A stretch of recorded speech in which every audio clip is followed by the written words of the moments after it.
अब आप लोग ठीक हैं, शांत हैं, हमारी बात सुनेंगे? तो चलिए नोटबुक और पेन निकालिए।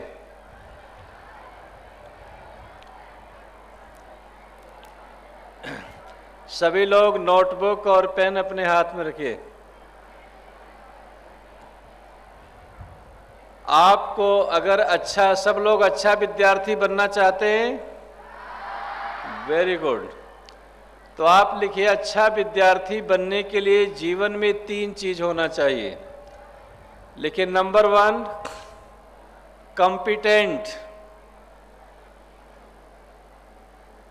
नंबर 2 कमिटमेंट,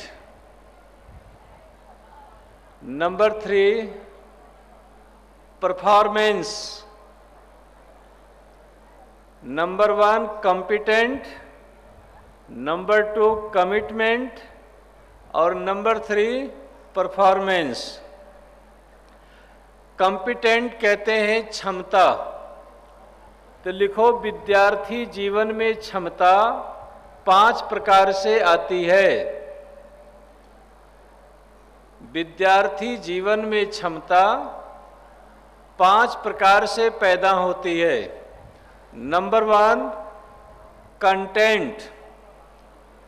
आप हमेशा ये सोचो कि जो हम पढ़ रहे हैं, जो हमें पढ़ाया जा रहा है, उसका हमारे जीवन में क्या उपयोगिता है।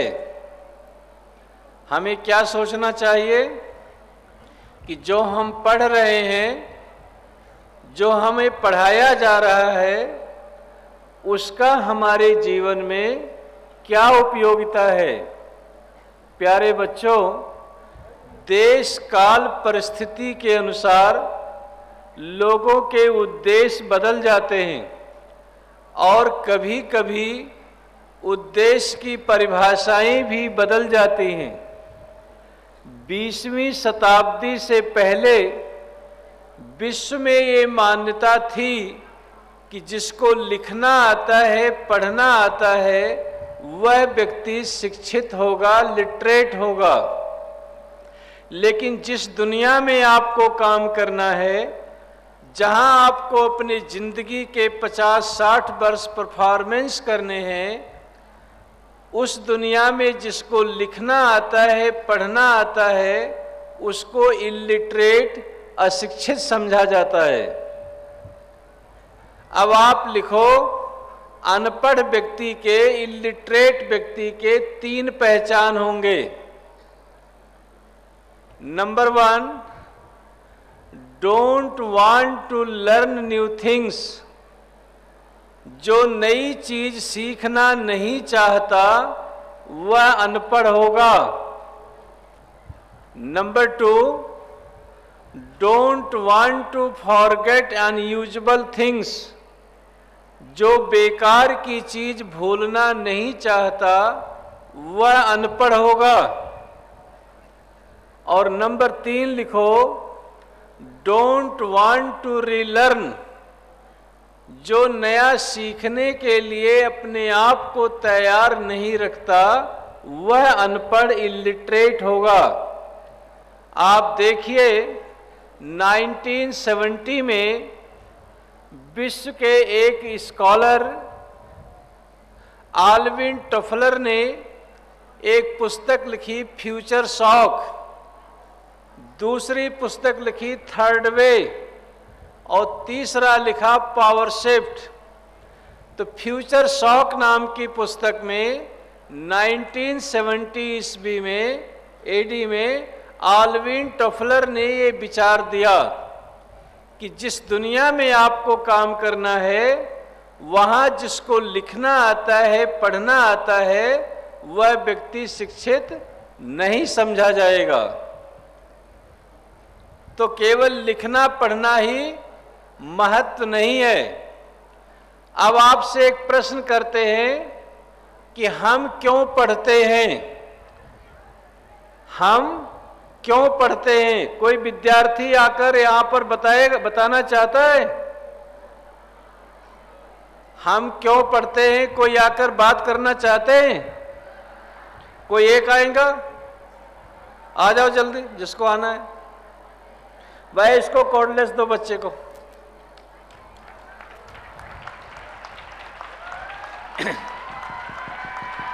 ओए बिल्कुल एक गलत बात, ये आप समझ रहे जितना मैं सुबह से शांत हूं, इसका आपकी मस्ती में देख रहा हूं, इधर ड्रामा कर रहे हैं, ये कल से नहीं चलेगा।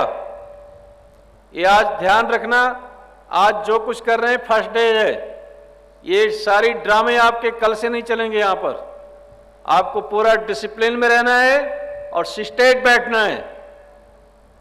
प्लीज आप बताइए। हमारा भविष्य उज्जवल हो और हमारे माँ बाप हो जो अपने बेटे का अच्छा तरीके पाल पोस कर जो बड़ा करना चाहता है, उसका भविष्य उज्जवल हो और हमारा भविष्य उज्जवल हो, इसलिए हम पढ़ते हैं। Very good. आपने अपने विचार इस प्रकार से दिए कि अपने फ्यूचर को अच्छा बनाने के लिए, लेकिन 1996 में इस वर्ल्ड के 196 कंट्री के विचारशील प्रोफेसर न्यूयॉर्क में एकत्रित हुए और जिस ऑर्गेनाइजेशन के तहत एकत्रित हुए उसका नाम था यूनेस्को। यूनेस्को के अंदर 196 कंट्री के विचारशील प्रोफेसरों ने 1996 में एक क्वेश्चन किया कि हम क्यों पढ़ते हैं, तो उन्होंने आपकी तरह उत्तर नहीं दिया।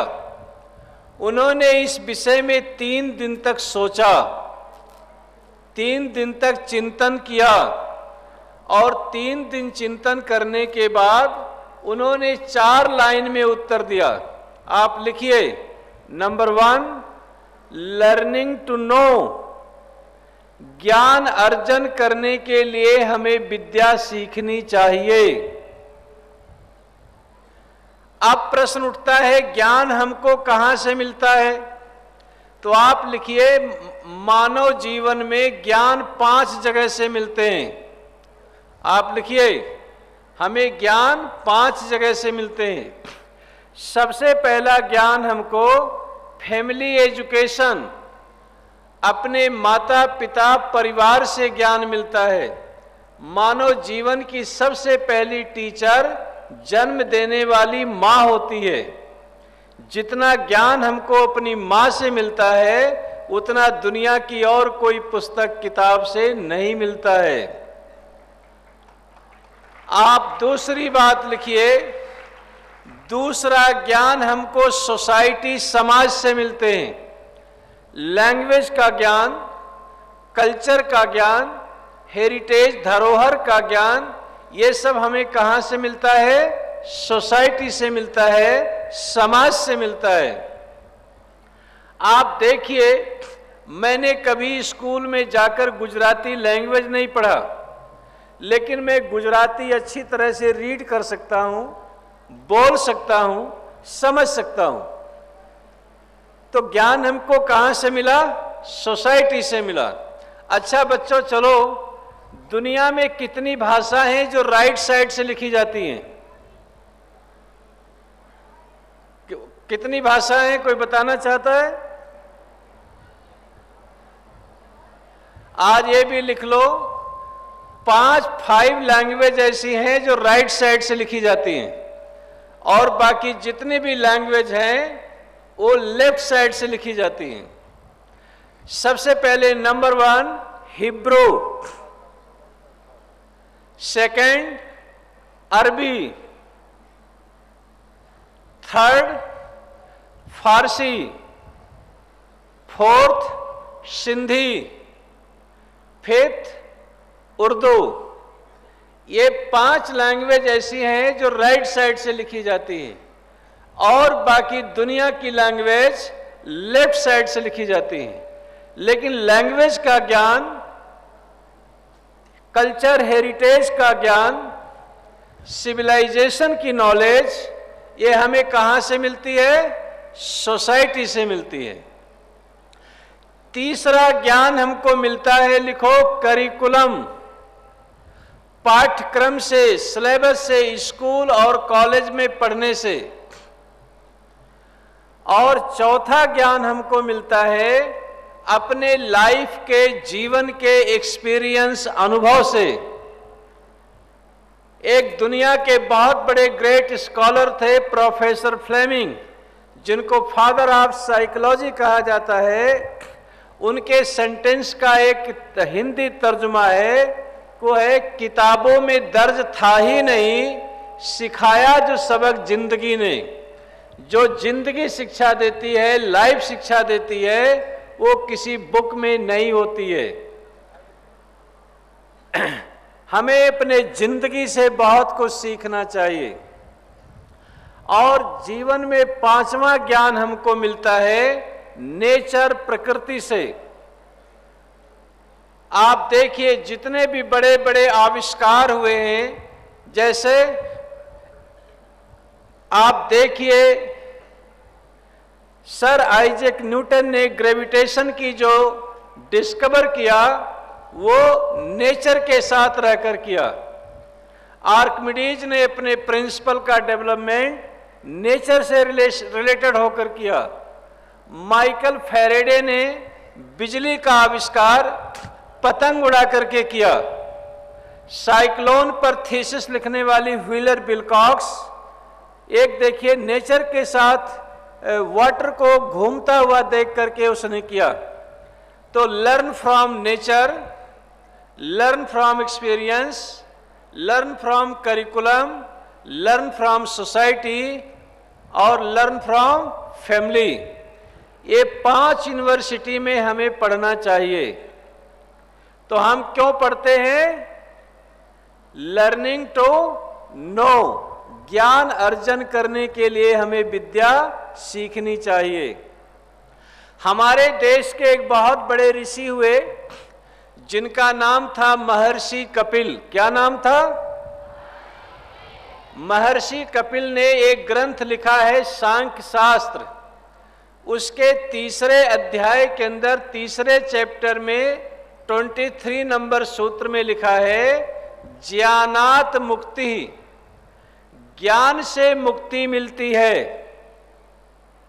उन्होंने मतलब क्या हुआ कि अगर आपको गरीबी में से मुक्ति चाहिए, फ्रीडम चाहिए, अगर आपको गुलामी में से फ्रीडम चाहिए, अगर आपको अनएम्प्लॉयमेंट, बेरोजगारी में से फ्रीडम चाहिए, अगर आपको बीमारी, डिसीज में से फ्रीडम चाहिए और इस संसार के बंधनों से फ्रीडम चाहिए, तो आपको ज्ञान हासिल करना चाहिए। क्या करना चाहिए? इसी विचार का समर्थन करते हुए ऋषि ने कहा कि ज्ञान अगर दुश्मन के पास है तो वहां भी जाकर सीखने की कोशिश करना चाहिए। ज्ञान के लिए क्या करना चाहिए? ज्ञान अगर दुश्मन के पास है तो वहां भी जाकर सीखने की कोशिश करना चाहिए।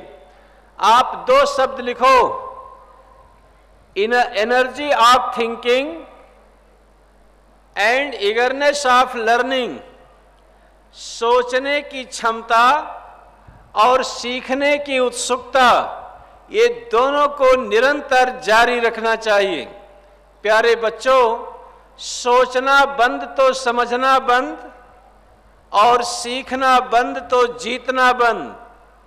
अगर दुनिया में विजेता बनना चाहते हो, जैसे मॉर्निंग में विजयी भव का आशीर्वाद पाया, तो सीखने की प्रक्रिया जारी रखो। जो आदमी ज्ञान हासिल नहीं करता है, उसको दुनिया में कोई भगवान उसका भला नहीं कर सकता है। इसलिए आपको क्या करना चाहिए कि ज्ञान अगर दुश्मन के पास है तो वहां भी जाकर सीखने की कोशिश करना चाहिए।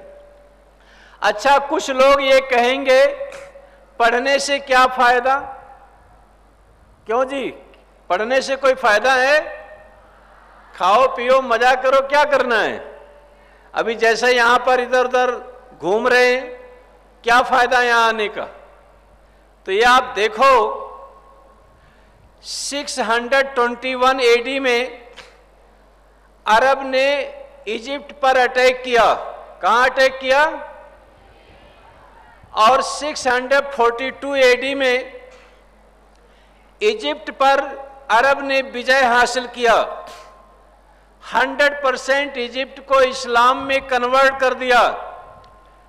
उनके खलीफा अबू बकर ने इजिप्ट की सबसे बड़ी लाइब्रेरी थी अलेक्जेंड्रिया लाइब्रेरी, उसको जला करके राख कर दिया और कहा धरती पर एक ही पुस्तक काफी है, दूसरे पुस्तक की कोई जरूरत नहीं है।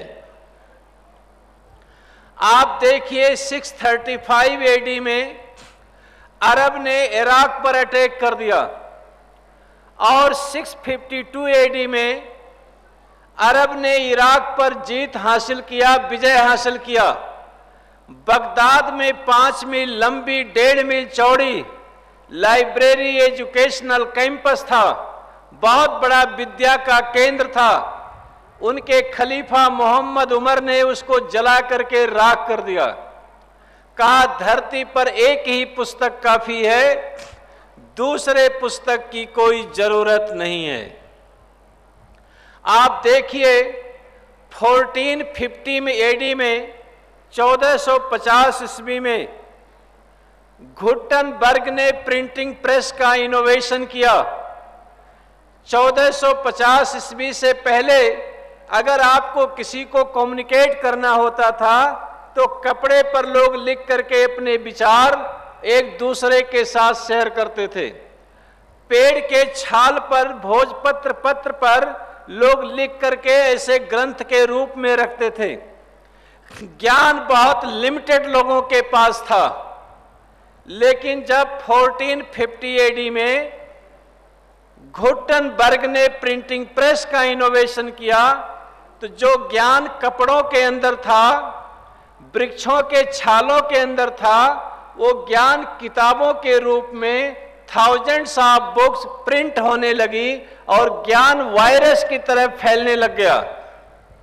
लेकिन टर्की के सैफुल इस्लाम के मुल्लाओं ने ये फतवा जारी कर दिया कि प्रिंटिंग प्रेस गैर इस्लामिक है, इस्लाम के खिलाफ है। तो 250 वर्ष तक, 250 वर्ष तक, 250 ईयर्स तक इस्लामिक स्टेट में प्रिंटिंग प्रेस को इंट्रोड्यूस नहीं किया गया। तो परिणाम क्या निकला कि यूरोप के लोग ज्ञानवान बनते गए और अरब के लोग ज्ञान से दूर होते चले गए। जब अरब के पास ज्ञान था तो उन्होंने 600 बरस तक स्पेन पे राज किया, लेकिन जब वो ज्ञान के दुश्मन बन गए, अकल के दुश्मन बन गए, तो फिर वो लोग कुछ नहीं कर पाए। 1932 में जब दुनिया को ये पता चला कि अरब के पास दौलत का खजाना है, डीजल है, पेट्रोल है, बसरा में मोती की खाने हैं, तो उनकी पुस्तक में नहीं लिखा था डीजल कैसे निकाले जाएं, पेट्रोल कैसे निकाले जाएं। उनको वहीं जाना पड़ा जिसके पास ज्ञान था। तो प्यारे बच्चों, the root of all happiness is enlightenment. सुख का मूल ज्ञान है।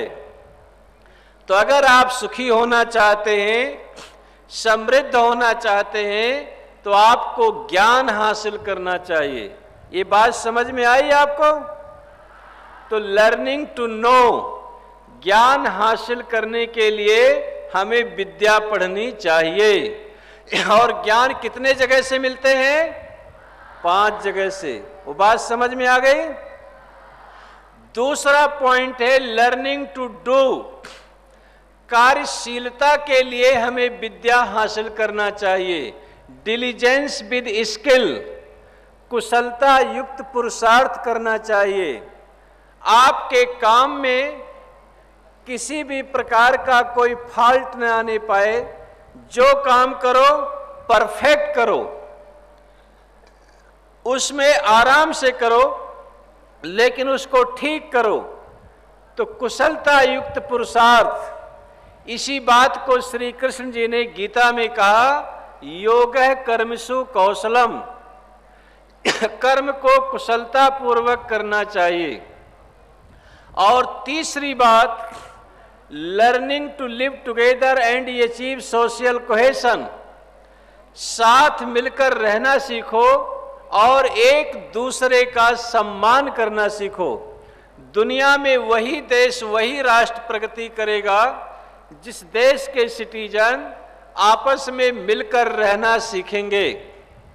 आप देखो, यूनाइटेड स्टेट अमेरिका है, वहाँ world trade centre and pentagon, ये दो टावर 9/11/2001 को जब डिस्ट्रॉय किए गए तो उस दो टावर में दुनिया के 60 कंट्री के लोग रहते थे। सबकी लैंग्वेज अलग थे, सबके कल्चर अलग थे, सबकी फूड टेस्ट अलग थे, लेकिन एक साथ वो जब ही रह सकते थे जब एक दूसरे के प्रति उनके दिल में रिस्पेक्ट था, सम्मान था, आदर था। और चौथी बात है learning to be and become. आपके जीवन का जो उद्देश्य है, आपने क्या अचीव किया है, उसके विषय में आपको सोचना चाहिए। तो ये है आपको कंटेंट, ये विचार करना चाहिए कि जो हम पढ़ रहे हैं, जो हमें पढ़ाया जा रहा है, उसका हमारे जीवन में क्या उपयोगिता है। दूसरी बात, एप्लीकेशन। आपको हमेशा ये सोचना चाहिए कि जो ज्ञान हमने सीखा है, जो ज्ञान हमें सिखाया गया है, उसका हमें उपयोग करना आता है या नहीं आता है। अच्छा प्यारे बच्चों, आप लोग परीक्षा में पास होना चाहते हो, फेल होना चाहते हो? कितने लोग पास होना चाहते हैं? Oh very good. और फेल होना कितने लोग चाहते हैं? कोई नहीं। अगर चलो भगवान की दया हो जाए तो फेल हो जाओ तो क्या करोगे? नहीं होना चाहते। फेल होना कोई क्राइम नहीं है, ये आप समझ लो। अभी ऑनरेबल मिश्रा जी कह रहे थे, थॉमस अल्वा एडिसन का जिक्र कर रहे थे, किया था। थॉमस अल्वा एडिसन वो जिंदगी में एक बार फेल नहीं हुए, 10 बार फेल नहीं हुए, 100 टाइम फेल नहीं हुए, वो अपने लाइफ में 3000 टाइम्स फेल हुए। कितने बार फेल हुए? 3000 बार फेल हुए। जब वो उनके टीचर ने कह दिया ही इज मोरॉन, ये मंद बुद्धि का है, तो उनकी मदर ने उनको एजुकेट किया।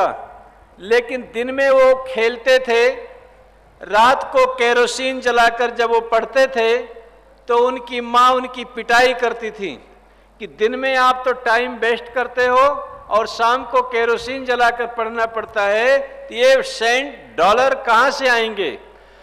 उन्होंने सोचा कि मैं एक दिन ऐसा काम करूंगा कि जो लोगों के आंखों से अंधेरा दूर हो सके। और लोगों के आंखों से अंधेरा दूर करने के लिए हम एक ऐसा फिलामेंट बनाएंगे जिसमें विद्युत का प्रवाह हो, रोशनी दे, लेकिन वो डिस्ट्रॉय ना हो। अर्थात हम बल्ब का आविष्कार करेंगे। बल्ब का आविष्कार करने के लिए उन्होंने 1 टाइम 2 टाइम नहीं, 3000 टाइम्स वो फेल हुए।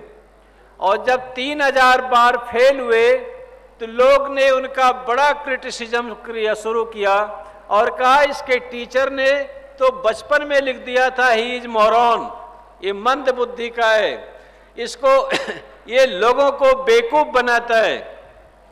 लेकिन उनके मित्र एडलस स्टुअर्ट उनके पास आए। उन्होंने कहा माय डियर फ्रेंड, आप 3000 टाइम्स फेल हो चुके हैं, अब आप कुछ नया काम करिए जिसे अपनी लॉस क्रेडिबिलिटी को वापस ला सके। तो थॉमस अल्वा एडिसन ने उत्तर दिया, माय डियर फ्रेंड, मैं 3000 बार फेल नहीं हुआ हूं। तो उसने कहा, बड़े आश्चर्य से पूछा, व्हाई? उन्होंने कहा, मैंने 3000 ऐसे तरीके की खोज की है जिससे बल्ब नहीं बन सकता है। मैं 3000 बार फेल नहीं हुआ हूं। मैंने ऐसे 3000 तकनीकी की खोज की है जिससे बल्ब नहीं बन सकता है। अब मैं एक और तरीके की खोज करूंगा जिससे मैं बल्ब बना सकूं, और अगर मुझे सफलता नहीं मिलेगी, दूसरा कोई व्यक्ति इस पर काम करेगा, तो हमारे इन 3000 गलतियों से शिक्षा लेकर अपने काम की शुरुआत करेगा। Failure is not crime, fail होना कोई क्राइम नहीं है। तो प्यारे बच्चों, जिंदगी में हमें ये होपलेस होने का सोच छोड़ देना होगा और नई उम्मीद के साथ हमें काम करना होगा। तो learning to do, learning to know तभी सार्थक होंगे। एप्लीकेशन, आप हमेशा समझेंगे कि जो ज्ञान हमने सीखा है, जो हमें सिखाया गया है, उसका उपयोग करना आता है या नहीं आता है। तीसरी बात, इवैल्यूएशन। ज्ञान को हमेशा जांचना परखना चाहिए। मैं भाषण दे रहा हूं कि आप लिख भी रहे हैं, सुन भी रहे हैं, आपके हाथ तो चल नहीं रहे। मैं कोई रामायण भागवत की कथा तो आपको सुनाने बैठा नहीं हूं। आपको लिखने आता है, नहीं लिखने आता है? कानों से सुनी हुई बात कभी भूल जाते हैं, लिखी हुई बातें लंबे समय तक याद रहती हैं। तो इसको आप नोट करिए। तो आप देखिए, ज्ञान को हमेशा जांचना परखना चाहिए। हमारे देश के एक बहुत बड़े ऋषि थे जिनका नाम था महर्षि पतंजलि। महर्षि पतंजलि ये समझाते थे कि चतुर्भि प्रकारैः विद्या उपयोगिता भवति। आगम कालीन, स्वाध्याय कालीन, प्रवचन कालीन, व्यवहार कालीन। विद्या की उपयोगिता 4 प्रकार से होती है। नंबर 1, आप किसी टीचर के पास बैठकर ज्ञान को सीखें। दूसरी बात, आपने यहां जो भाषण सुना कई लोगों का सुबह से, सुना नहीं सुना? तो आपने क्या करना है कि शाम को जब आप सो तो अपने रूम में जाकर सोचो कि जो इन्होंने बताया है वो सही बताया है या गलत बताया है। प्रश्न करना शुरू करो, और जो इंसान प्रश्न करना बंद कर देता है वो अपने मस्तिष्क में ताला लगा देता है, विकास के दरवाजे बंद कर देता है। तो हमें ऑर्थोडॉक्सिस नहीं होना चाहिए, ब्लाइंड फेथ नहीं रखना चाहिए। हमें अपने ब्रेन को जागरूक करने के लिए हर टाइम, हर वक्त क्वेश्चन करना चाहिए। तो आप सोचो कि इन्होंने जो बताया है सही बताया है या गलत बताया है। ये बता रहे ऐसा होता तो क्या होता। तो आपके मन में जो डाउट हो अपने दोस्तों के साथ डिस्कशन करो। उसके बाद जिन्होंने बताया है उनसे पूछो, ये उनसे समझने की कोशिश करो। तो अध्ययन मनन पहला है अध्ययन काल, और दूसरा है मनन काल, और तीसरा जो प्रश्न पैदा हुआ है उस पर डिस्कशन, डिबेट करो, उसे कहते हैं चिंतन काल। अध्ययन मनन चिंतन के बाद जो ज्ञान हासिल हुआ है उसका इंप्लीमेंट करने के लिए, एप्लीकेशन करने के लिए प्रयास करना चाहिए। अच्छा, एक प्रश्न मैं आपसे पूछूं, आप लोग अपने टीचर का सम्मान करते हैं या नहीं करते हैं? सभी लोग? Very good. आप लोग अपने टीचर की बात मानते हैं या नहीं मानते हैं? जो बताएं वो मान लेते हैं? यही आपकी मूर्खता की निशानी है। हमें अपने टीचर का सम्मान करना चाहिए, ये बात बिल्कुल ठीक है, लेकिन जो बात टीचर बताएं वो बात मानना नहीं चाहिए, क्योंकि कोई भी व्यक्ति अंतिम विद्वान नहीं होता। किसी के पास ज्ञान का सर्वश्रेष्ठ स्रोत नहीं होता। आपको हमेशा ये सोचना चाहिए कि हमारे टीचर के पास जितना नॉलेज था उन्होंने हमें समझाया, इससे आगे और क्या है, और आगे इनोवेशन क्या करना है, अपने मस्तिष्क को डेवलप करो। सर आइजैक न्यूटन ने अपने टीचर से पूछा कि पेड़ से फल जमीन पर क्यों गिरते हैं। अगर उन्होंने टीचर की बात मान लिया होता तो ग्रेविटेशन का डिस्कवर कर पाते। व्हीलर विल्कॉक्स ने पूछा कि वॉश बेसिन में पानी जब हम खोलते हैं तो होल में घूमता हुआ क्यों जाता है। अगर वो टीचर की बात मान लेती तो साइक्लोन पर थीसिस लिख सकती। तो हमें अपने टीचर का सम्मान करना चाहिए, लेकिन उनके ज्ञान के प्रति हमेशा शंका रखना चाहिए, क्योंकि कोई भी व्यक्ति अंतिम विद्वान नहीं होता। ये बात समझ में आई आपको? तो ज्ञान का इवोल्यूशन हमेशा जांचना परखना चाहिए। अच्छा, एक आपसे कहा था सब लोग परीक्षा में फर्स्ट आना चाहते हैं, पास होना चाहते हैं, सभी लोग राजी हैं। लेकिन जो लोग नहीं आते फर्स्ट, उनको क्या करना चाहिए? अच्छा, एक बात बताओ, आप लोग एक क्लास में कितने लोग पढ़ते हैं? 40 लोग, 50 लोग, 30 लोग, ऐसे पढ़ते हैं ना, अलग अलग। चलो, वेरी गुड, थैंक यू। तो प्यारे बच्चों, जब आप एक क्लासरूम में पढ़ते हैं तो बुक्स आर सिमिलर, किताब सबको पढ़ने की एक जैसी होती है। टीचर्स आर सिमिलर्स, पढ़ाने वाले अध्यापक भी सब एक जैसे होते हैं। क्लासरूम आर सिमिलर्स, कक्षाएं भी एक जैसी होती हैं। सिलेबस आर सिमिलर, पाठ्यक्रम भी एक जैसा होता है। तो क्या कारण है कोई फर्स्ट आता है, कोई सेकंड आता है, कोई फेल हो जाता है? क्या रीजन है इसका? जब सबको पढ़ने की किताब एक जैसी है, क्लासरूम एक जैसा है, पढ़ाने वाले टीचर भी एक जैसे हैं, तो क्या रीजन है कि कोई परीक्षा में फर्स्ट आता है, कोई सेकंड आते हैं और कोई फेल हो जाते हैं? तो आप लिखिए, आप कहेंगे कि इनके पास ज्ञान ज्यादा है। अभी दुनिया के एक बहुत बड़े बुद्धिमान इंसान स्टीफन हॉकिंस का नाम सुना आप लोगों ने? उन्होंने एक पुस्तक लिखी है, चैलेंज टू इम्पॉसिबल, 125 पेज की छोटी सी पुस्तक है। आपको लेकर उसे पढ़ना चाहिए। उन्होंने बताया कि देखो, मैं मुख से बोल नहीं सकता, इसलिए टीचर से मैं कोई क्वेश्चन नहीं कर सकता था। मैं कान से सुन नहीं सकता, इसलिए मैं टीचर की कोई बात समझ नहीं सकता था।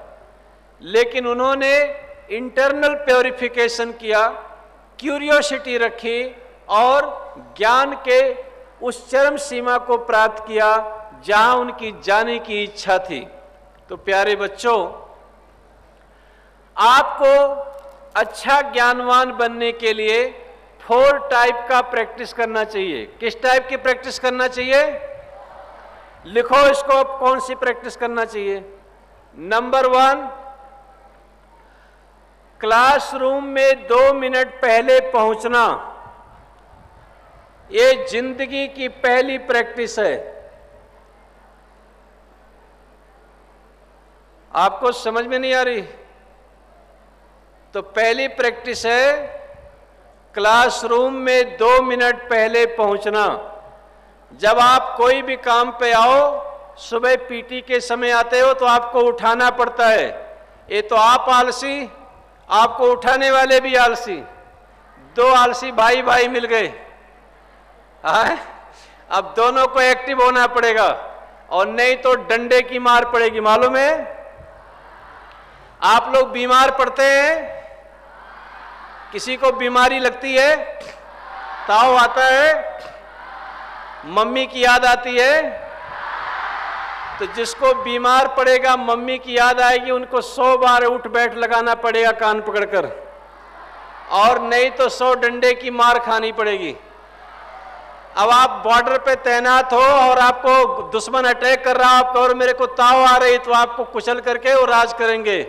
शक्तिशाली व्यक्ति दुनिया में राज करते हैं, बहाना बनाने वाले लोग गुलाम बनते हैं, कमजोर होते हैं। इसलिए कभी बहाना नहीं बनाना चाहिए, कमजोर नहीं बनना चाहिए। इसीलिए जो बीमार पड़ेगा, हमारा नारा क्या होगा? बीमारी को हम लगते हैं, बीमारी हमें नहीं लगती। ठंड को हम लगते हैं, ठंड हमें, और जो कहता हमको ठंड लगती है, बीमार पड़ते हैं, उनको 100 डंडे की मार अब कल से पड़ेगी और 100 बार उठ बैठ लगाना पड़ेगा। ये बात आप ध्यान में रखो, कोई अब इसमें नहीं चलने वाला है, पूरा उसको फॉलो करना पड़ेगा। तो इसलिए बीमार नहीं पड़ना है। बीमार पड़ोगे, जो कमजोर होते हैं, कायर होते हैं, वो बीमार पड़ते हैं। बहादुर आदमी कभी बीमार पड़ते हैं? आप शेर बच्चे हैं, कमजोर बच्चे हैं, तो शेर कभी बीमार पड़ता है? वो दुश्मन के पास जा कहता हमको दवा दे दो, वो ठंड लगती कभी, और तुम्हें न ठंड लगना है और न में बीमार होना है। बात समझ में आए? इसलिए 2 मिनट पहले समय से पीटी में पहुंचना है और यहां पंडाल में आना है। और अपने घर जाकर क्लासरूम में 2 मिनट पहले पहुंचना है। तो जिंदगी की पहली प्रैक्टिस, क्लासरूम में 2 मिनट पहले पहुंचना। दूसरी प्रैक्टिस, टीचर की बात को कंसंट्रेट होकर सुनना। अभी यहां बता रहे थे ऑनरेबल पार्थसारथी साहब, आप मजे ले रहे थे। इनको बात सुनने के लिए, समझने के लिए बड़े बड़े लोग वहां डिबेट में बैठते हैं। इनके ज्ञान का, इनके सुझाव का अहमियत होता है, और आप वहां पर मजे ले रहे थे। इसलिए जो भी बात बताई जाए उसको कंसंट्रेट होकर के सुनना। और तीसरी बात, तीसरी प्रैक्टिस, होमवर्क को इंटरेस्ट लेकर करना। ये नहीं कि आपके ऊपर बर्डन है। अभी यहां पर आए सुबह कुछ लोग कहें हमारा वाइबा है, तो उनको कल नहीं पता था वाइबा है। ये इतने फ्रॉड झूठ बोलते हैं, वो सोचते हैं क्या समझ में आती है। इसलिए यहां से बिल्कुल अपने आप में बर्डन नहीं समझना, हमें काम करने में खुशी मिलना चाहिए। बात समझ में आई आपको? तो तीसरा काम, प्रैक्टिस, अपने होमवर्क को इंटरेस्ट लेकर करना। और चौथी प्रैक्टिस लिखो कि जो हमें कल करना है, कल पढ़ना है, उसका प्रैक्टिस, प्रिपरेशन आज से हमें तैयार कर देना, तैयारी करनी है। कल पढ़ना है, उसे हमें आज पढ़ना है। तो अगर ये 4 टाइप की प्रैक्टिस करेंगे तो आप कभी भी जिंदगी में पीछे नहीं हटेंगे और हमेशा सक्सेस रखेंगे। तो ये हुआ आपका इवैल्यूएशन। अभी ताली बजाने के लिए किसी ने बताया है, किसी ने सलाह दिया आपको? फिर क्यों आप ऐसा करते हो? किसी डॉक्टर ने एडवाइस तो नहीं दिया ना आपको? चौथी बात लिखो, रिमीडिएशन, गलती को सुधारने की क्षमता। जो विद्यार्थी, जो व्यक्ति अपने गलती को छिपाता है, वह अपने जिंदगी को बर्बाद करता है। तो हमें अपने गलती को छिपाना नहीं चाहिए, हमें अपने गलती को सुधारने का प्रयास करना चाहिए। गलती को छिपाना अपने जिंदगी को तबाह करना है, तो गलती को छिपाना नहीं चाहिए, गलती को क्या करना चाहिए? सुधारना चाहिए। इस पर हम बहुत सी बात कर सकते हैं, लेकिन अभी आपको 5:05 हो गए। आगे चलाएं कि बंद कर दें? नहीं, बिल्कुल नहीं, अब यहां बंद करना चाहिए। और बातें हम कल करेंगे। हमें टाइम का ख्याल रखना चाहिए। और पीछे से बच्चे उठ रहे हैं, उनको बिल्कुल नहीं, ये ऐसा नहीं चलेगा। अब आप पीछे फोर्स के लोग बैठिए वहां पे। ये ड्रामे अब बंद होंगे। आज आपको काफी लिबर्टी मिली है, पहला दिन था।